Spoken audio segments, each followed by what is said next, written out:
J'écris pour toi qui souffres, pour celui qui a le cœur brisé, qui se sent abandonné, pour les exclus de la société, pour les pauvres et les malades, pour les déprimés, les énervés et les désespérés. J'écris pour transmettre un message d'amour, de paix et de joie, pour montrer qu'il y a de l'espoir même quand il ne paraît pas.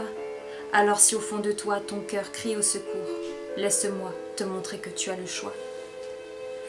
Si tu es malmené par la vie, si les épreuves t'assaillent, si tu te fais rattraper alors qu'enfin tu penses qu'elle s'en aille, si tu as tellement encaissé qu'à rien te met la haine, si par la colère tu es lié et que rien ne peut ôter ta peine, si ton quotidien est la rue et que tu en guise de chaise un trottoir et pour porte-monnaie un gobelet qui te sert aussi à boire, si ton meilleur ami est un chien et qu'il est le seul à vouloir te faire des câlins, si tu sembles mort aux yeux des gens, si tu as envie de crier « je suis là, je ne suis pas inexistant », si ta seule identité c'est d'être le SDF de la rue Saint-Dizier, si tu as juste une envie, c'est d'être considéré. Si du fond de ton lit tu essayes de faire des projets, si tu rêves en un avenir où tu aurais le sourire quand tout se concrétiserait, mais si tu es sous l'emprise des cachets de la maladie, que la science ne peut plus rien et que les médecins te disent que c'est fini,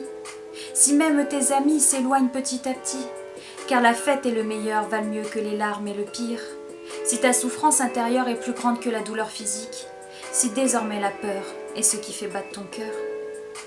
si tu as perdu un être cher, si le manque te ronge et que la nostalgie est maintenant ton présent, si tu ne comprends pas si pour toi c'était trop tôt et que tu aurais voulu plus de temps, si tu as des regrets de ne pas avoir dit assez je t'aime,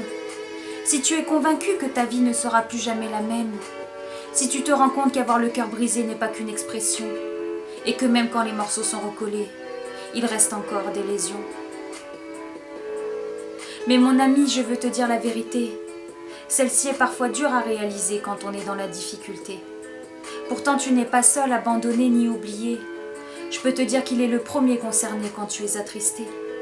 Il est celui qui a porté tes souffrances et tes péchés. Pour toi, son amour est tellement grand qu'il s'est donné volontairement. Dans n'importe quelle situation, il est un Dieu de miracles ou de consolation. Mon ami,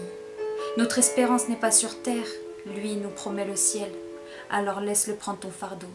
puisqu'il l'a déjà mis sur son dos.